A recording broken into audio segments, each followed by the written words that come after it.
je trouve que ce que les garçons ont montré ici est déjà extraordinaire. Et je le considère prometteur, mais malheureusement, je sais qu'après la compétition, le Togo va encore tout jeter. Demain, va être obligé de tout recommencer à zéro. Contre l'Algérie, le Togo a joué, a mené et il s'est fait peur, précisément parce que quand vous n'êtes pas sûr de vos forces et quand vous ne connaissez pas vos forces, quand vous ne vous connaissez pas, vous tâtonnez. Donc, on ne peut pas dire que le Togo a refusé de jouer et il a gagné. Non. Ce même match auquel vous faites allusion, si vous le prenez, le Togo a marqué le premier but quand il jouait et il a marqué le deuxième quand il a recommencé à jouer. Ça veut dire que quand il a refusé de jouer, il n'a pas gagné, il n'a rien marqué du tout. Et bien au contraire, il était bien proche de l'égalisation que d'autres choses. Donc quand il y a une mouche qui les a piqués et qu'ils ont recommencé à jouer, ils ont marqué un autre but. Donc je ne ferai pas cette analyse comme ça. Contre la Côte d'Ivoire, je crois que précisément ce dont je parlais s'est manifesté. C'est-à-dire le Togo n'a pas géré cette affaire spécifiquement. C'est vrai que tel que nous faisons là, on se limiterait à l'analyse du match tout seul. Or, aucun d'entre nous n'est uniquement ce qu'on voit aujourd'hui. Vous êtes né quelque part de quelqu'un et de quelqu'une et tout cela fait de vous ce que vous êtes aujourd'hui et tout ce que vous avez parcouru.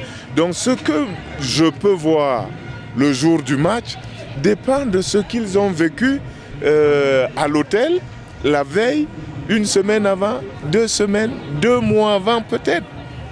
Donc tout cela conditionne l'état d'esprit dans lequel ils vont jouer. C'est pour ça que je dis qu'il faut un autre style de management. Moi, je pense que j'appellerais cela un management global. Il faut des gens qui sachent prendre en compte que les footballeurs sont des êtres humains. Donc, il faut appréhender qui ils sont, quelle est leur histoire. Et c'est comme ça qu'on réussit de grandes choses. C'est en allant puiser dans l'histoire, dans ce que sont les gens, d'où ils viennent, comment ils réfléchissent. Donc c'est beaucoup plus grand. Regardez, nous on se concentre beaucoup trop sur le foot, mais regardez le monde comment il marche. Regardez les Asiatiques, comment ils ont fait en économie. Il y a 40 ans, ils étaient comme nous. Et regardez où ils sont arrivés. Donc ça veut dire que si on l'avait voulu, si on avait pensé différemment, on aurait pu arriver à la même chose. Donc tenir compte de l'histoire des gens, l'ambition ce n'est pas, on nous a donné de fausses habitudes avec nos fausses indépendances. De déclarer simplement qu'on est ceci ou cela, sans profondeur du tout. Donc cela nous amène au comportement que nous avons en sport où tout le monde va dire je vais gagner la CAN, y compris ceux qui n'ont pas les moyens de la gagner. Mais personne ne reconnaît que je suis petit, mais je veux grandir parce que je connais telle ou telle méthode qui me permettra de battre Goliath. Je pense que le Togo a beaucoup de chance d'avoir Adebayor. Et vraiment, après tout ce que je vous ai dit avant, ma conclusion peut simplement être que, malheureusement, pour Adebayor et pour le Togo, tout cela n'est pas bien géré. Si vous enlevez Adebayor de votre équipe, vous n'avez plus, il faut se dire la vérité, vous n'avez plus aucun joueur de très haut niveau. Or, moi je les ai vus parce que j'étais à l'hôtel, je les ai vus vivre un peu.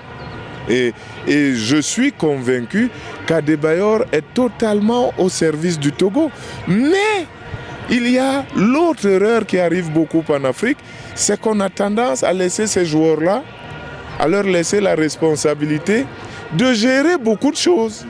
Donc, qui vous dit qu'ils sentent qu'il manque quelque chose, mais qui vous dit qu'ils ont la capacité pour gérer tout ça?